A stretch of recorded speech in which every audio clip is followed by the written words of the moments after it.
সিলেট নগরীর ব্রায়নগর মিতালী আবাসিক এলাকায় ব্যবসায়ী দম্পতি ও তাদের গৃহকর্মী হত্যার ঘটনায় একজন সন্দেহভাজনকে গ্রেফতার করেছে পুলিশ।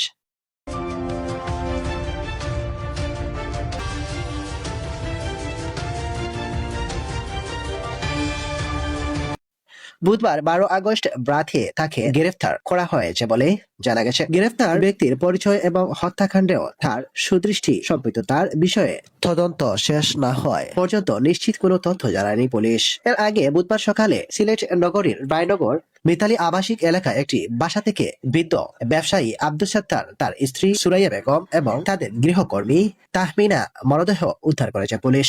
নিহত আব্দুস সাত্তারের বয়স 90 বছর, তার স্ত্রী সুরাইয়া বেগমের বয়স 76 বছর এবং গৃহকর্মী তাহমিনার বয়স 25 বছর। ঘটনার পর থেকেই পুরো এলাকায় চাঞ্চল্য সৃষ্টি হয়েছে।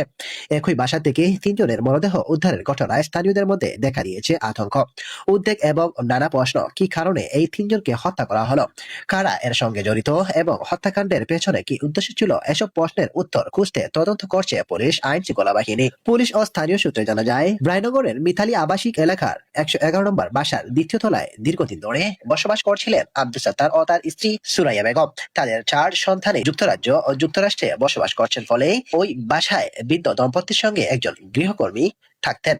9:25 থেকে 35-এর মধ্যে যে লোমহর্ষ ঘটনাটি যেটা ঘটলো, ট্রিপল মার্ডার, আমরা সকালে এখানে পরিদর্শন করেছিলাম। পরিদর্শন করে আমরা 3জন মানুষ মৃত পাই এবং এরপরে আমরা একটা স্পেশাল টিম এখানে গঠন করে দিয়েছি। তারা অদ্যাবধি কাজ করেছে এবং আলহামদুলিল্লাহ আমরা এটার রহস্য উদ্ঘাটন করতে সমর্থ হয়েছে 4 ঘন্টার মধ্যে। এখানে বাবুল মিয়া নামে হলো যে একজন সে রং মিস্ত্রির কাজ করে এবং হলো যে মাঝে মাঝে কষাইয়ের কাজও সে করে। আমরা জানতে পেরেছি যে ওই বাসায় যে 3 জন নিহত হয়েছে তার মধ্যে হলো যে ওই বাসা ভদ্রলোক আব্দুস সাত্তার, তার হলো স্ত্রী সুরাইয়া এবং তাদের কাজের মেয়ে তাহমিনা, এই 3 জন হলো ওখানে হলো 3 জন হলো মার্ডার হয়েছে। এর মধ্যে যে কাজের মহিলা ছিল, আমরা ওই যে যাকে বাবুল মিয়া যাকে আমরা ধরেছি তার কাছ থেকে আমরা জানতে পেরেছি যে সে তার সাথে তার 15 থেকে 20 দিনের একটা রিলেশন ছিল। এই রিলেশন তার ছিল এবং আজকে সকালে 9:25 থেকে 35-এর মধ্যে সে ওই বাড়িতে যায়, বাবুল মিয়া ওই বাড়িতে যায়। যাওয়ার পরে সে কাজের মেয়েটা দরজা খুলে দেয় এবং তার হয়তো কোনো হলো যে তাদের একটা হলো যে আগে থেকে কোনো অভিসম্মিল ছিল এবং তার একটা ফিজিক্যাল রিলেশনশিপের একটা তাদের একটা অভিপ্রায় ছিল। সেই মানে কাজ করতে গিয়ে তার কাজের মহিলার সাথে তার কথা কাটাকাটি হয়। কথা কাটাকাটি হওয়ার এক পর্যায়ে সে হলো যেহেতু তার কষাই, তার হাতে তার কাছে একটা ছুরিও ছিল। এই ছুরি দিয়ে সে তাকে আঘাত করে। এর মধ্যে তার কাজের ওই মহিলা, যে ভদ্র মহিলা সুরাইয়া ছিলেন, তিনি দৌড়ে আসেন এবং সে তাকেও আঘাত করে, তাকেও হলো যে হত্যা করে। এবং এই যে চিৎকার শুনে যে ভদ্রলোক ছিলেন যেটা আব্দুস সাত্তার, উনি হলো যে দৌড়ে আসে, পরে তার সাথে ধস্তাধস্তি এবং সে হলো তাকেও তারা হলো সে হলো যে হত্যা করে। এই হলো আমাদের ইনফরমেশন। হলো যে আমরা বাবুল আমাদের হলো যে আটক আছে। পরবর্তীতে আমাদের অফিসার এবং হলো যে তাদের হলো যে কর্মপন্থা এবং প্রযুক্তি এইটার সহায়তা নিয়ে আমরা বাবুলকে রায়নগর এলাকা থেকে আমরা তাকে ধরে আনতে সমর্থ হই।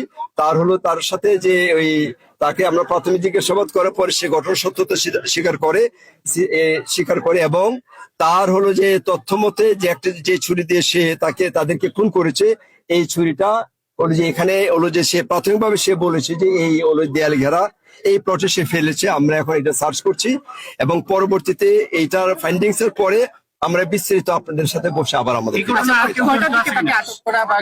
আটক করা হলো যে এই এক্সিডেন্ট 3টার কিছু আগে তাকে পিক করে আনা হয়েছে। সে দরজা দিয়ে যখন সে নক করেছিল আগের থেকে, যেহেতু কাজের মেয়ের সাথে তার রিলেশন ছিল, ওই কাজের মেয়ে সে দরজা খুলে দেয় এবং সে ঘরে ঢোকার পরে কাজের মেয়ে আবার সিট কিনে বন্ধ করে দেয়। সে বের হয়েছিল আমরা যেটা ধারণা করছি, যেহেতু সিটকানি বন্ধ ছিল, সে বারান্দা দিয়ে হলো যে এই 3টি ফোন করে সে বারান্দা দিয়ে সে ওদিকে বেরিয়ে পালিয়েছে। ঘরে তো অনেক কিছু আসবাব আপনার বলছেন আলমারি ড্রয়ার খোলা ছিল, সেখান থেকে কিছু নিয়েছিল। এইটার